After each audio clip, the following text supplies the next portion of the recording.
It was just over 15 years ago, if you can believe it, that another musical powerhouse, Kelly Clarkson, became the very first American Idol. Since that night, Clarkson's big, powerful voice has helped her to sell 25 million albums and earned her 3 Grammy Awards. That success, though, certainly was not guaranteed by her winning a singing competition, and it hasn't always come easily. Kelly's latest album, Meaning of Life, has been at or near the top of the iTunes charts since it was released a week ago. She invited us for a Sunday sit-down to Nashville's Starstruck Studios in the very room where she recorded the album.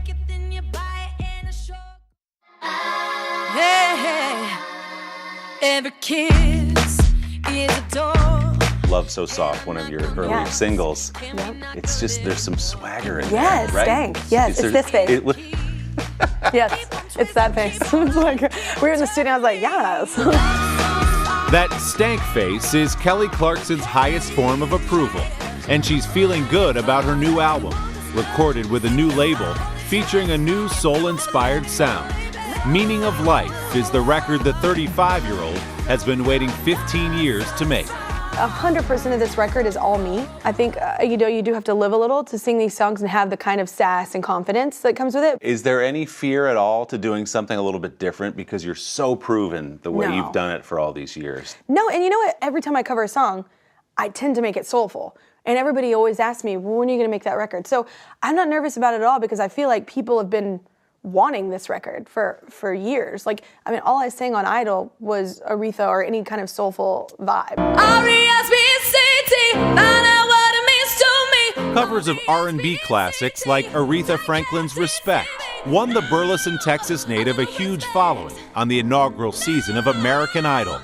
That spotlight was a dream come true for Kelly, who first stepped on stage in middle school, where she performed in the choir and in school musicals. Clarkson was 20 years old when she auditioned for Randy, Paula, and Simon in 2002. At the time, she was living out of her car in Texas after a failed attempt to make it on the Los Angeles music scene. Kelly Clarkson. Clarkson won the competition, earning more viewer votes than runner-up Justin Guarini. More than 22 million people tuned in for the finale. Kelly became a star on the spot. People forget now how huge that show was in that moment culturally. And you've said, and you can tell me whether this is true or not, that you actually didn't want to win. No one likes to lose, so let's start with that. But by the time we found out, Jess and I were the top 2, we found out about this movie that was supposed to be made, this movie musical, and I was like, wait, I don't want to do that. Kelly's instincts were good. The movie, From Justin to Kelly, was mocked by critics and went from theaters to DVD in a matter of weeks. And so that's why when you see me win, or right before I'm winning, you see my face because somebody had yelled out, "Oh, you're totally gonna win." I was like, I know, watch this happen. I'm like screwed. Did you really feel that way? Absolutely, Standing up there? 100%. Like, because at the time, even Jess and I talked, like, we'd both made it to the finale. Right. It didn't matter. To us, nobody had made a show. No, we were going to probably have a career. We were just hoping to pay our bills. There was no level of entitlement because we had no idea what was happening. A moment like this. Kelly's first single, A Moment Like This, raced to #1 on the Billboard charts.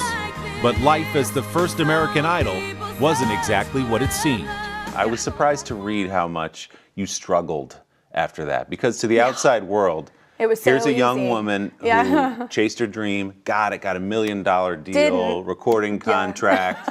She got all the things she wanted, but you weren't happy after that. Well, no, because all the things you just listed actually didn't happen. So. Oh, is that true? People think, oh, you win $1 million contract. Oh, you're loaded. And I'm like, I still got a car that's bashed in. I was like, I can't pay the deductible. It was different than what, maybe Ruben or Carrie or whoever else went after. It was a different thing. The first time around. The following year came Kelly's debut album, Thankful. It included the bold hit Miss Independent. But Kelly was struggling to get her own professional independence. Is it true in that period you thought about just getting out of it? This isn't going to work. I don't want any part of this anymore. I think it's just how hard it was to get Miss Independent on my album, like let alone a first single. That was moving mountains. Everybody, somebody wanted a country record. Somebody wanted me to go R&B. Somebody wanted me to go pop. somebody wanted me, everybody had their own idea. So it's very hard to like do that first record. While under the contract with RCA that she won on Idol, Kelly clashed with the label's legendary president and CEO, Clive Davis. He didn't pick me, and I didn't pick him at the time. So it was an arranged marriage, but it was a successful one in the end. That marriage may have been messy, but it produced Kelly's most successful record, the Grammy-winning Breakaway. It sold more than 12 million copies worldwide and includes hits like Since You've Been Gone, Behind These Hazel Eyes, and the title track. 5 more albums followed. What doesn't kill you makes you stronger. They made Clarkson an established superstar.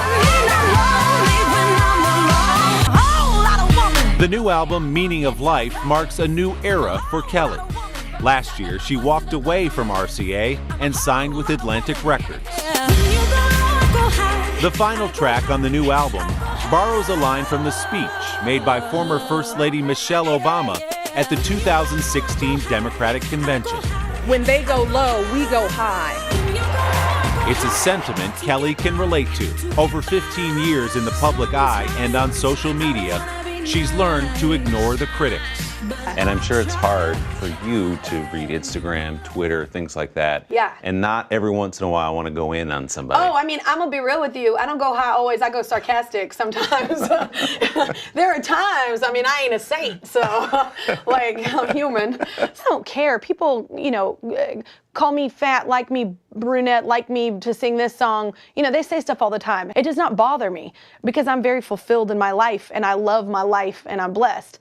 It's not that I'm doing it to be like Joan of Arc of the music industry. It's because I'm a mother and I care what is said to my kids and I want them to build an armor to wear, an armor of confidence. Her husband, Brandon Blackstock, is also her manager. Together, they have 2 young children, 3-year-old daughter River Rose and 19-month-old son Remington Alexander. Did having kids, having your own children, change your music at all? Becoming a mother and a wife, I mean, it sounds funny, but I've never felt sexier. I've never felt more confident. I've never felt more empowered. I don't think you have to get married or have children to have those things. That's what happened to me personally. It's like your give a crap factor drops. You're just like, yeah, I'm sorry, I don't have It's time. the same face when you listen to your own music, It's the right? stank face. Yeah, the stank face. There it is. Yeah. We may see more of that stank face next season on NBC's The Voice, where Kelly will be a coach for season 14. Her husband manages Blake Shelton, another coach on that show. So Kelly says it feels like family. Kelly also has a new children's book out that is called River Rose and the Magical Christmas. I asked Kelly how she first heard about that famous scene in the movie The 40-Year-Old Virgin when Steve Carell screams her name while getting waxed and how she feels about it. To hear her answer, check out our web extras at today.com/Sunday.